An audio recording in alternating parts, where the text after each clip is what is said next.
bomo pristopili celovito, se pravi za cel zdravstveni sistem, ta porušena, bom rekel, razmerja ali pa nesorazmerja, kako obrnemo, ki se nastala po implementaciji sporazuma iz novembra lani, bomo uredili, kar se da hitro.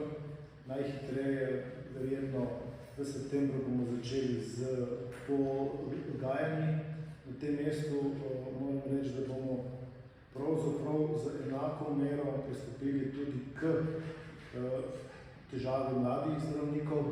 Tudi tu se intenzivno z MJU dogovarjamo, prav tako bomo v največji možni meri prisluhnili Fidesu in zdravnikom. Vemo, da je več kot 2500 zdravnikov v 57. razredu zaklenjenih. To zadevo vemo tudi, kaj je bilo v preteklosti sprejeto strani vlade, katere že. Skratka, tukaj na MJU in na MZ intenzivno proučujemo vse, pripravljamo različna izhodišča, skušali se bomo približati čim bolj stavkovnim zahtevam in zadevo umirili in zaprli. V tej fazi, seveda, kot smo že predhodno rekli, nameravamo ta del potem sistemsko urejati v nadaljevanju, to je čez pol leta ali več, ko bomo šli v neko spremembo sistema plač javnih uslužbencev. Druga tema je dolgotrajna oskrba. Vemo, da imamo spet zaradi referenduma in aktivnosti največje opozicijske stranke zaklenjen zakon. Jaz bi tukaj na tem mestu samo pomiril ljudi, 1.1.2023 nihče ne bo ostal brez storitev dolgotrajne oskrbe. MDDSZ, Skupnost socialnih zavodov in MZ intenzivno delamo, oblikovana je skupina, ki bo do konec septembra oziroma do 15. oktobra pripravila rešitev in se bomo vsem tem zapletom, ki smo jim priča nekemu neposrečenemu zakonu, ki je bil sprejet prej. Skratka, zadevo bomo rešili v dobrobit ljudi in zadeva bo tako, ker se dolgotrajna oskrba izpeljana, da nihče ne bo ostal brez storitev, ki jih imajo že danes. Veliko vprašanje je bilo o denarju dopolnilnih zdravstvenih zavarovalnic, ki ni bil uporabljen v letih 20 in 21, tega denarja je za 74 milijonov evrov. Mi imamo tesno komunikacijo z Agencijo za nadzor zavarovalnic, pripravljamo izhodišča pravne podlage, da bomo ta denar, teh 74 milijonov evrov, še v tem letu in v letu 2023 porabili za upravljanje zdravstvene storitve. Ta sklep, oziroma ta člen bo umeščen naknadno v zakon o za COVID oziroma interventnih ukrepih. Na temu tesno delamo, seveda delamo z Agencijo za nadzor zavarovalnic, ki so nam jasno dali pravne podlage, pravno mnenje in tudi oni so nam jasno dali vedeti, koliko tega denarja je. Skratka, ta denar bo porabljen v sistemu, ne bo ostal na računu zdravstvenih zavarovalnic, ne bo se prelevil v kapital ali kakorkoli, bo do konca tega leta in v letu 2023 porabljen za upravljanje zdravstvene storitve. Veliko črnila in teksta je bilo prelitega okoli reforme in strateškega sveta. Strateški svet ali pa potencialni strateški svet ima sestanek 5. septembra 2022. Zbral sem posebno skupino 9 ljudi, ki bodo na prvem sestanku, z vsemi sem govoril, načeloma imam z vsemi tudi od vseh privolitev, da bodo v tem strateškem svetu sodelovali.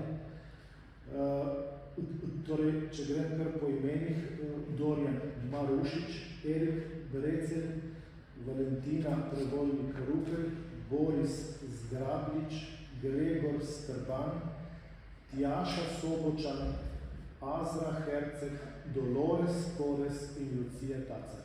9 oseb, ljudi, ki so že marsikaj dali skozi, poznajo sistem in blizu in daleč, gre za ravnovesje med poznavalci zdravstvenega sistema, med pravniki, zdravniki, ekonomisti, ljudi, ki poznajo problematiko mladih ljudi, ki se ukvarjajo s problematiko odrasle.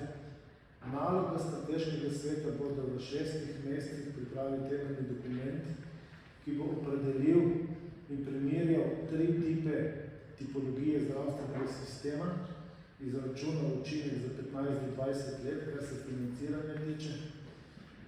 Podali bodo predlog najboljše organizirane mreže za slovenske razmere, ali je to regionalni model ali kak drug model. Podali bodo seveda predlog, kako izpeljati in dokončati digitalizacijo in jo implementirati, kako implementirati vodenje kakovosti do zdravstvenega sistema, katerega od modelov izbrati. Osredotočili se bodo tudi na povezavo zdravstvenega in socialnega dela v zdravstvenem sistemu, torej o dolgotrajni oskrbi, o socialnem delu, o medicini, o sociali in o povezavi mladih in starih. Skratka, naloga bo, da do marca ali da najkasneje do junija pridobimo en strateški dokument reforme zdravstvenega sistema v Sloveniji, kjer zvežemo medicino, pravo, ekonomijo, družbo, mlade, medgeneracijsko solidarnost in bo to predstavljal potem temeljni dokument za pripravo krovne zakonodaje za spremembo zdravstvenega sistema. To je okoli strateškega sveta, 5. 9. je prvi sestanek, potem v bistvu, koliko se bodo vsi strinjali, strateški svet na MZ bo tudi ustanovljen, bo s 1. oktobrom začel z uradnim delovanjem.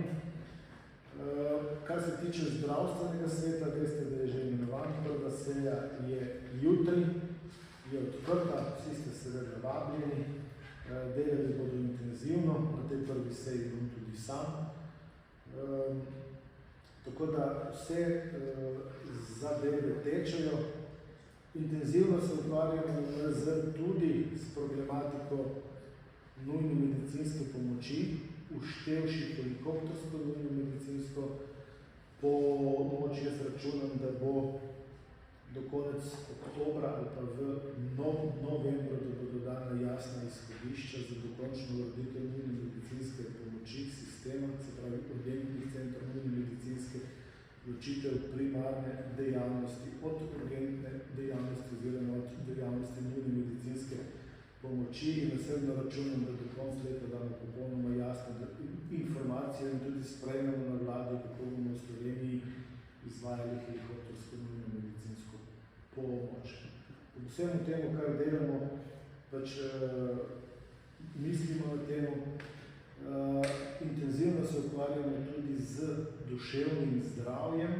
Duševno zdravje na ministrstvu vodi doktorica Zvezdana Mojca Dernovšek, intenzivno dela, zvezala je vse niti. Po 15. septembru bo tiskovna konferenca na temu duševnega zdravja in v oktobru na dan duševnega zdravja bo druženje z novinarji in širšo javnostjo, kjer bomo predstavili vse, kar se tiče duševnega zdravja. Še ena tema, reorganizacija ministrstva bo praviloma z 4. in 5. septembrom končana. Na to temo bo tudi posebna tiskovna konferenca, kjer bomo predstavili vse nosilce, vse vodje, vse direktorje. Mi smo v bistvu sektor za dolgotrajno oskrbo, je zdaj služba za dolgotrajno oskrbo in v kabinetu, podobno bomo naredili tudi z sektorjem za zdravila, ki bo postala služba za zdravila. Prečesali smo vse. Želja je, da se tudi na ministrstvu za zdravje upelje digitalizacija, da imamo EMZ, se pravi vse vloge za različne aktivnosti bodo čim prej digitalne s podpisom, da se nam ne bo dogajalo, da vloge končajo v predalu in tam stojijo leto in več. Vse te stvari so pač realnost, ki smo jih na MZ v teh 3 mesecih ugotovili. Aktivno smo pristopili k reševanju in jaz upam, da bodo prve stvari že vidne zdaj v toku te jeseni zime. Ta pravi rezultati bomo tudi pravilni spomladi, če govorimo o sistemu, o paketu, o v bistvu zdravstvenem sistemu kot celoti.